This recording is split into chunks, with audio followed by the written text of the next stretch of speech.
The phone vibrated against the wood of the table, insistent, almost alive. I didn't recognize the number, but the message was unlike any I'd ever received.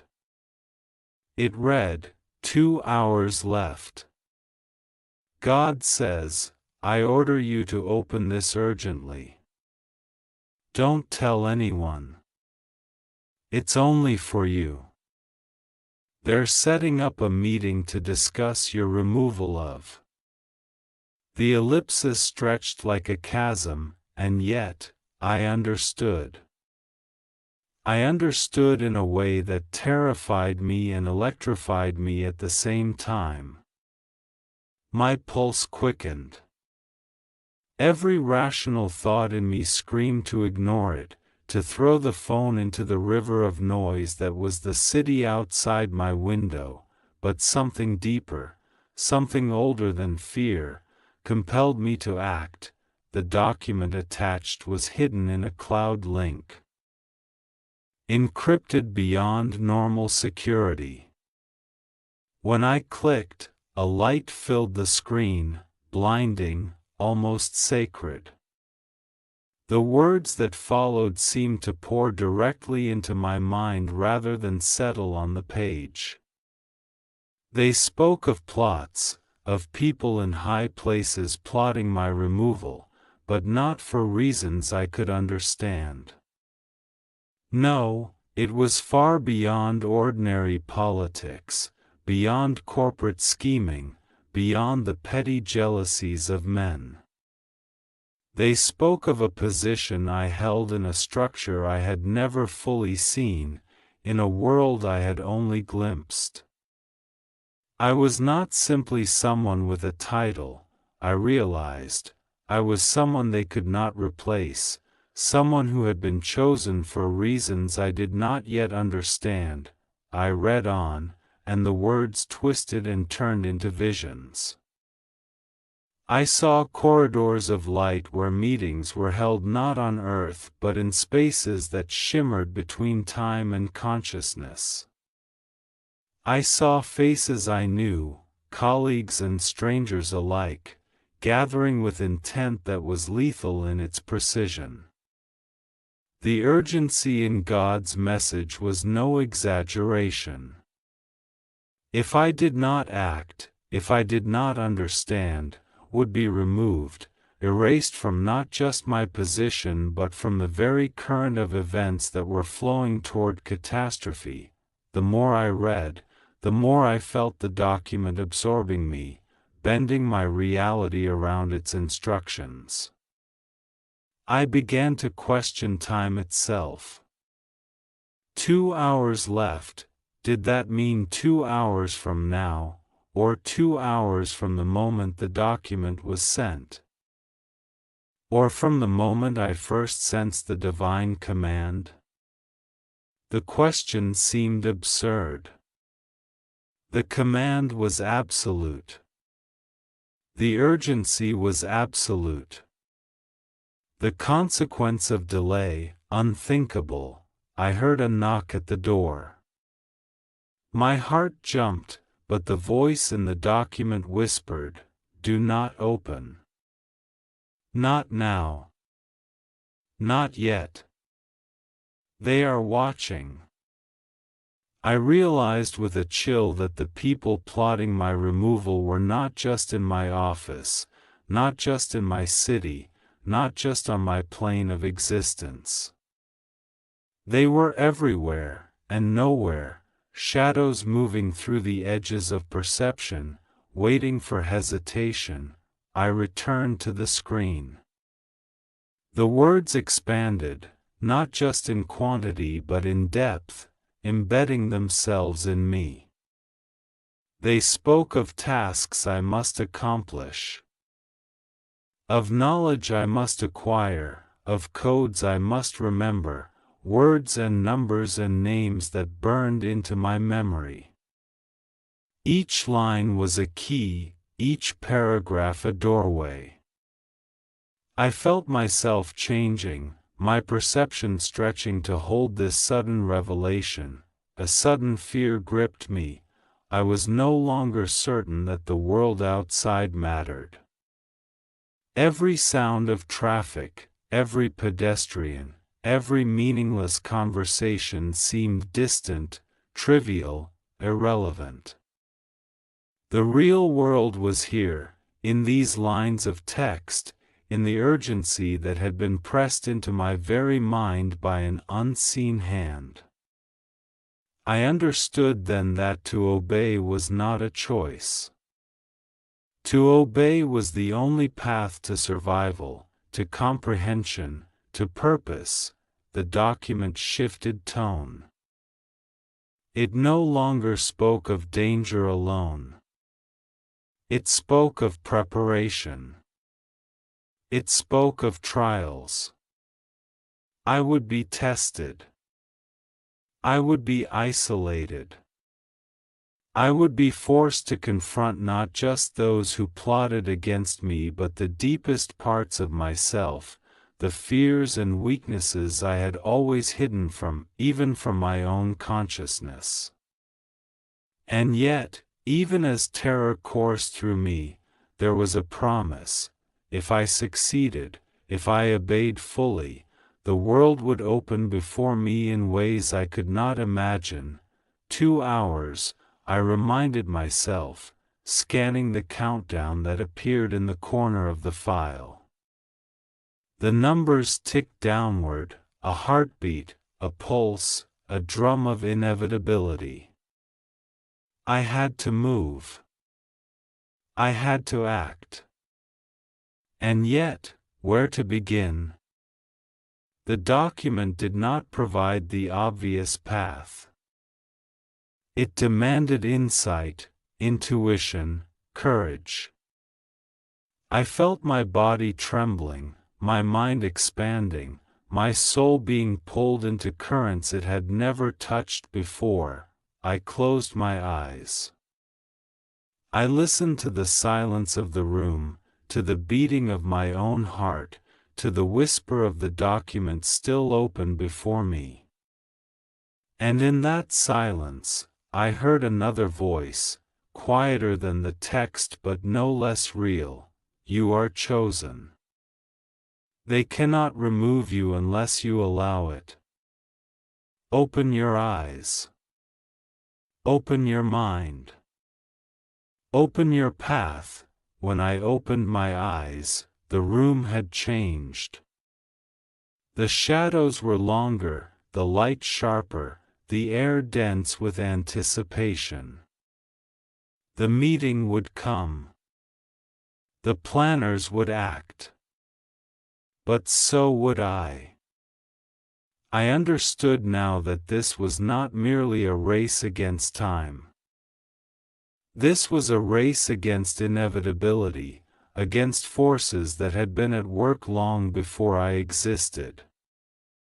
And yet, the document had given me a single gift, awareness, and through awareness, a chance. I took a deep breath. My hands hovered over the keyboard. I could not speak to anyone. I could not trust anyone. The world was a chessboard, and I was both piece and player, guided by a hand I could neither see nor question. Every instinct screamed at me to panic, to flee, to hide. But I remembered the voice, the command, the urgency. I would not falter. I would not fail, and then I began to write, to respond, to act, following the instructions embedded in the text. Every word, every action, every thought was calculated, precise, yet driven by a knowledge that was not my own. The 2 hours stretched and contracted like the universe itself bending to the task. I felt myself moving through time, through understanding, through revelation. And all the while, I knew that once the clock struck 0, everything would change. Not just my life, not just my position, not just my world, everything. The hours dwindled. I barely noticed the passage of time, yet every second burned with urgency. My thoughts, once tangled with mundane concerns, had been stripped clean, sharpened into a singular focus, to follow the instructions, to obey the divine command, to survive and understand the design I had been thrust into. The room around me seemed to breathe. Shadows leaned closer, light flickered like a warning, and the silence hummed with expectation. I realized I was no longer alone. Not in a physical sense, but in a way that transcended perception. Entities, invisible yet tangible, lingered at the edges of awareness, watching, testing. I felt their gaze as one might feel a cold wind passing through one's bones, not threatening, exactly, but penetrating, undeniable. The document pulsed on the screen, letters shifting, morphing as though alive. New instructions emerged, not in words I could simply read, but in impressions, visions, and insights. I saw corridors of fire and water, doors that opened into endless skies. And faces, countless faces, both familiar and unknown, each marked with intent. They were waiting for me, for the moment I would step into the true arena. I felt a tremor in my chest. Doubt rose, gnawing, whispering that I was unworthy, that I had no right to interfere in matters beyond comprehension. But the voice that had guided me since the first message, silenced it. You are chosen. You are necessary. Hesitation is the only danger. I closed my eyes and let the document consume me. Knowledge poured in, patterns of cause and effect that defied ordinary logic, strategies of cosmic consequence, the subtle manipulations of powers both human and divine. I saw the meeting forming in real time. Not just on Earth, but across dimensions I had never known existed. The architects of my removal were already moving, unaware that I could see their calculations, anticipate their decisions, counter their moves. The playing field had shifted, and yet the urgency remained. 2 hours. No more, no less. I stood and paced, my mind orbiting impossibilities. I felt my body changing, lighter, more attuned, as though each breath carried energy I had never known. Pain and fatigue seemed irrelevant, replaced by a clarity and resolve that frightened me as much as it empowered me. I realized that the meeting, when it came, would not be a mere discussion. It would be a confrontation, a collision of intent. A trial in which the stakes were nothing less than existence itself. The first sign of intrusion arrived as a flicker at the corner of my vision. Shadows coalesced, shifting into forms I could almost identify, almost recognize. They were not entirely human, nor entirely something else. They were emissaries, agents of the unseen forces plotting against me. Yet I did not flee. I remembered the voice, the command, the document. I was not to hide. I was to engage, to observe, to act, the air thickened. Time itself seemed to warp, minutes stretching into eternities, seconds compressing into blinding flashes. The instructions became more specific. I was to move to a certain location, perform certain actions that seemed at first incomprehensible. Then, through intuition and sudden insight, revealed themselves as keys to survival. I obeyed without hesitation, guided by a mixture of fear, faith, and the inexorable knowledge that failure was not an option, and then I saw it. The meeting had begun. Not in a conference room, not on a stage, but in a nexus of light and shadow, suspended between worlds. Figures gathered around an impossible table. Some were familiar, colleagues I had trusted and doubted, others were creatures of incomprehensible geometry, beings whose very presence seemed to bend reality. All eyes turned toward me.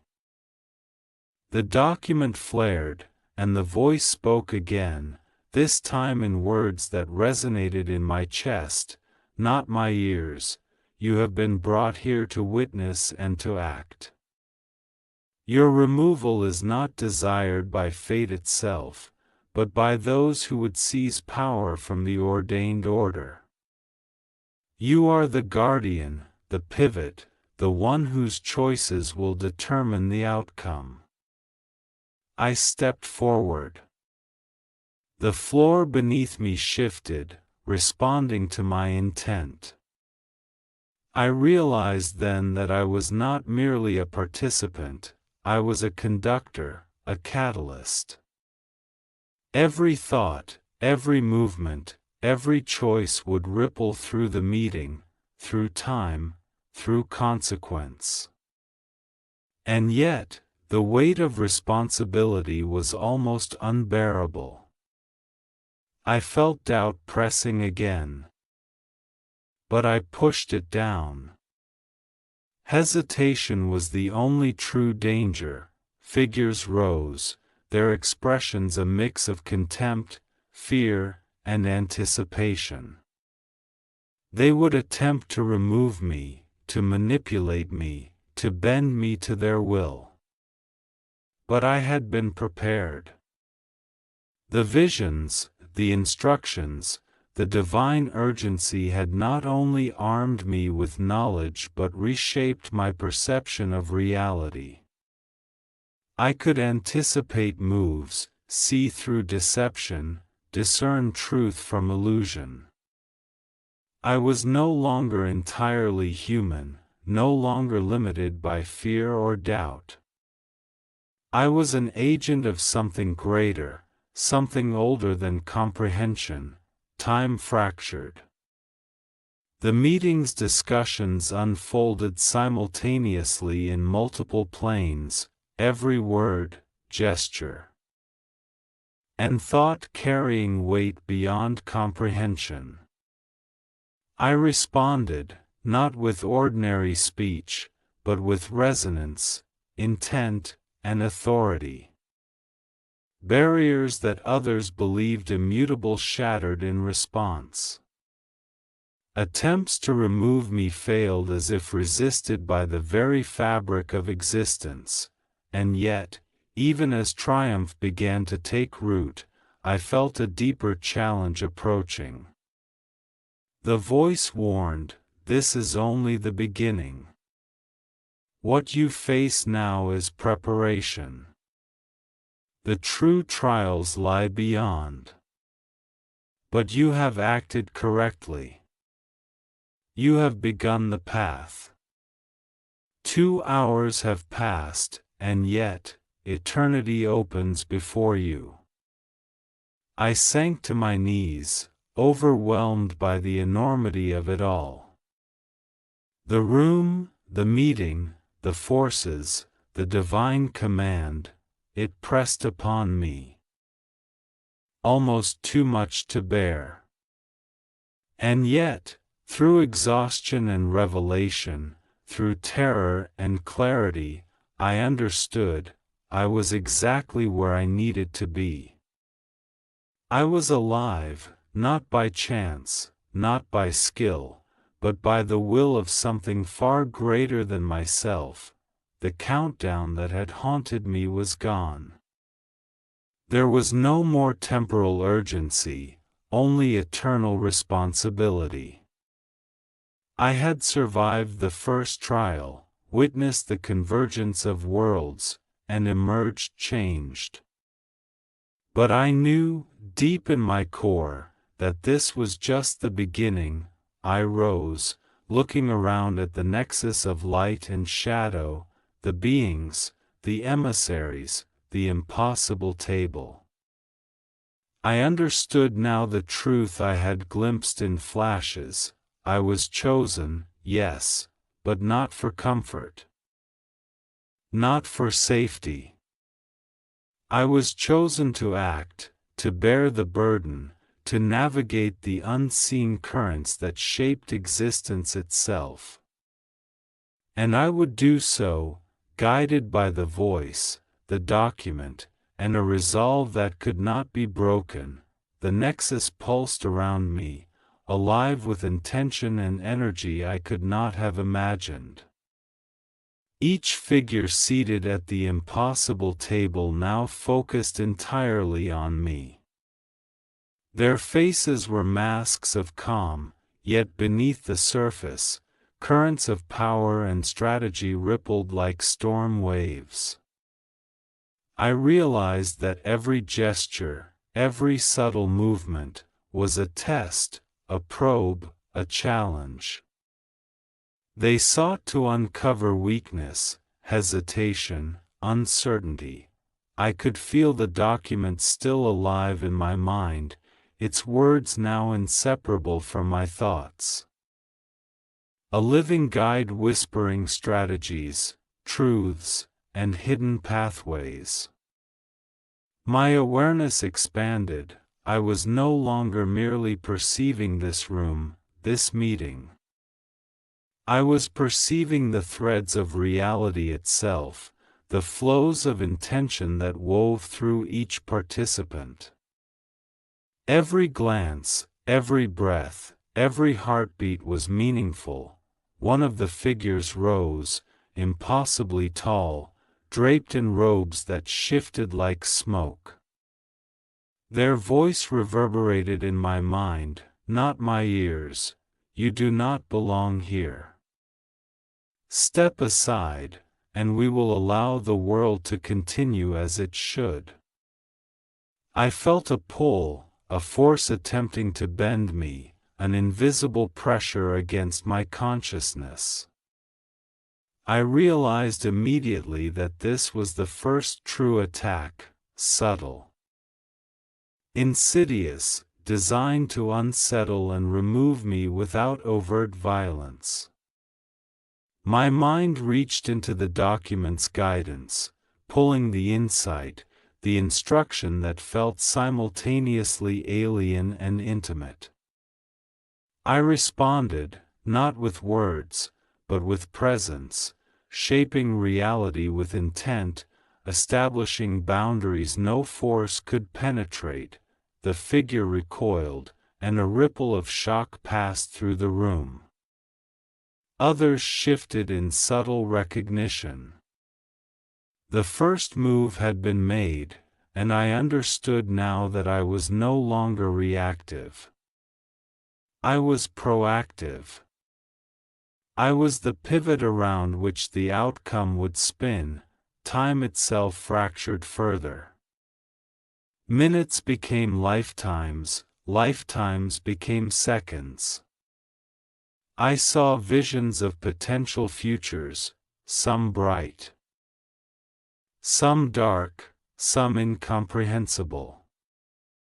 Each vision demanded a choice, yet the document guided me through the patterns, revealing the paths that led to survival, to continuation, to alignment with the unseen order. I felt my consciousness stretching, expanding beyond the confines of flesh and mind, merging with the currents that flowed through the meeting, through the nexus, through the cosmos itself. Another figure rose, this one smaller, subtle, almost unnoticeable, but I felt the magnitude of their intent immediately. They were not here to negotiate, nor to test, they were here to strike at the heart of my being. The space around me thickened, the air became a tangible weight pressing against my chest. And yet, the voice reminded me, fear is a tool of the unprepared. You are prepared. I focused, summoning the insight that the document had embedded within me. I felt strands of energy, not visible to the human eye, extend from my consciousness, intertwining with the nexus, connecting to the intentions of those who opposed me. I realized that I could not simply act against them, I had to harmonize, redirect, neutralize. Every action required precision, every thought demanded clarity, every breath was a bridge between worlds. The small figure struck. In an instant, I felt a surge of pressure, a probing force attempting to unseat me from reality. Pain flared, not in the body but in the mind. A searing awareness that threatened to overwhelm. And then I remembered, the document, the voice, the command.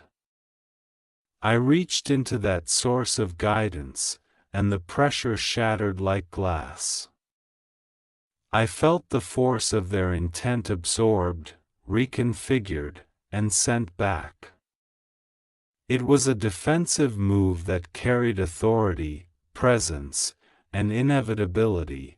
The room held its collective breath. The meeting, which had begun as observation and subtle testing, now became a battle of awareness, strategy, and will.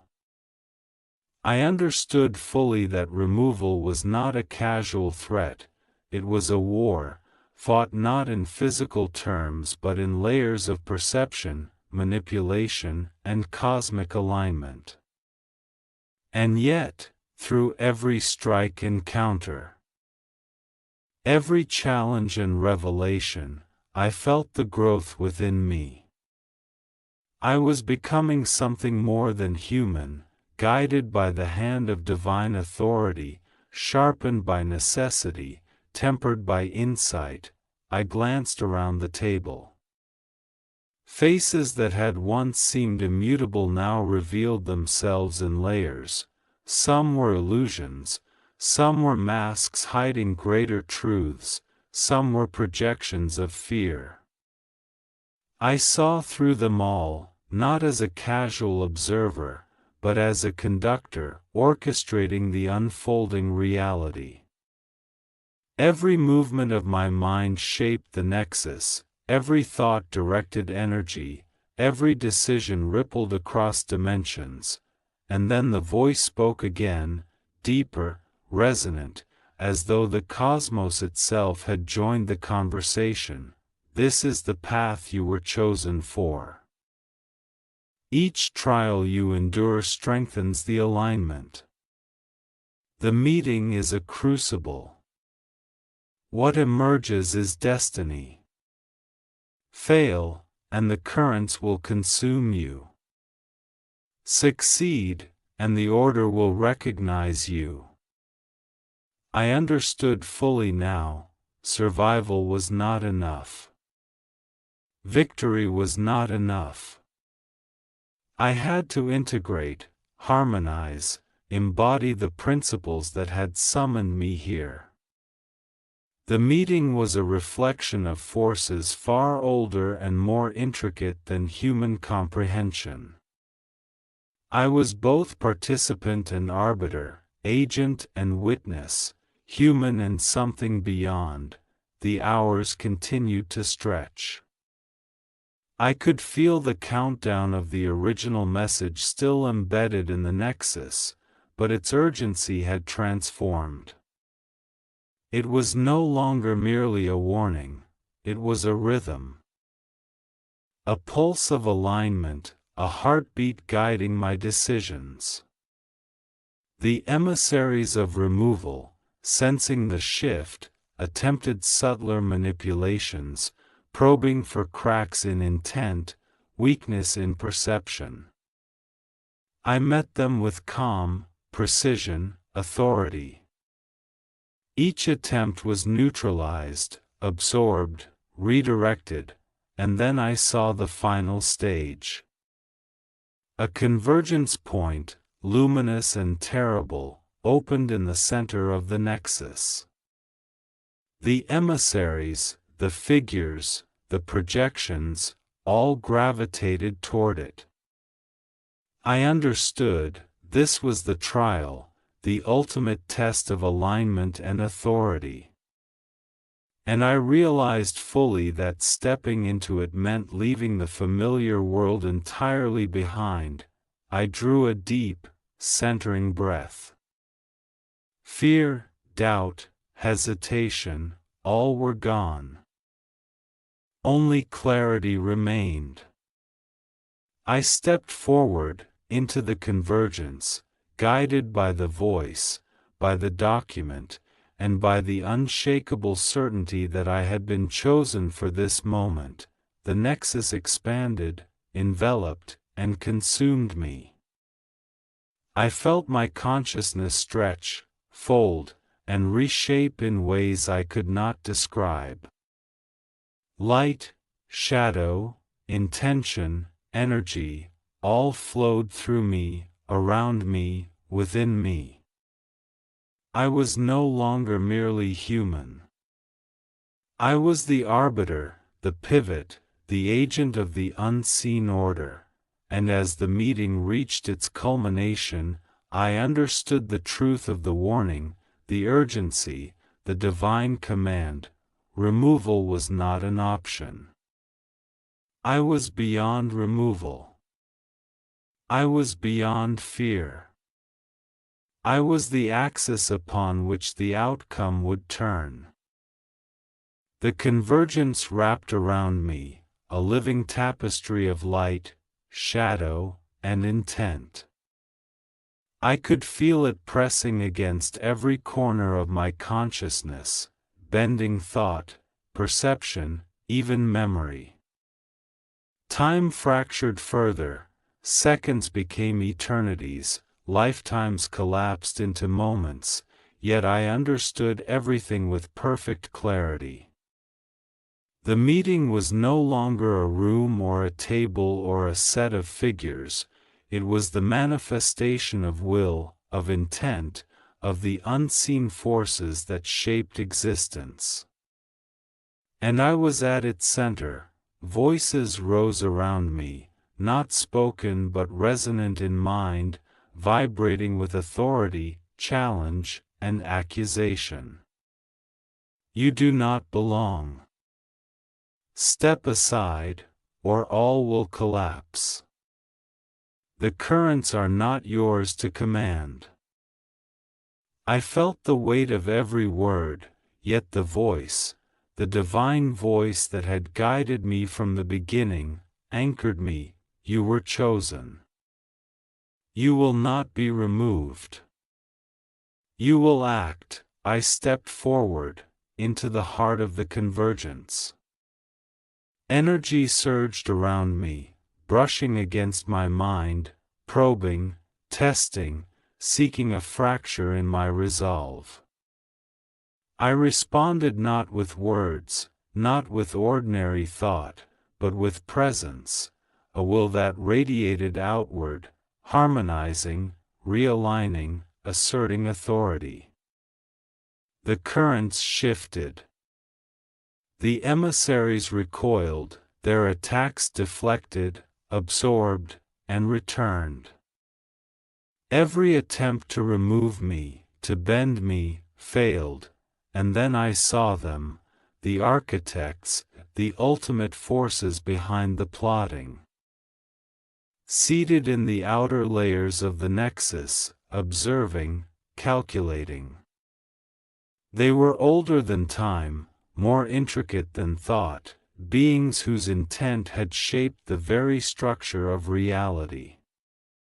They had sought to unseat me, to redirect the flow of events, but now they confronted something unexpected, the alignment of human will with divine purpose. I felt the power of the document surge within me, not as words or instructions, but as essence, a living conduit connecting me to the unseen order. I understood the purpose of the trials, the urgency of the warning, the necessity of my presence. I was not merely surviving, I was fulfilling a design older than comprehension.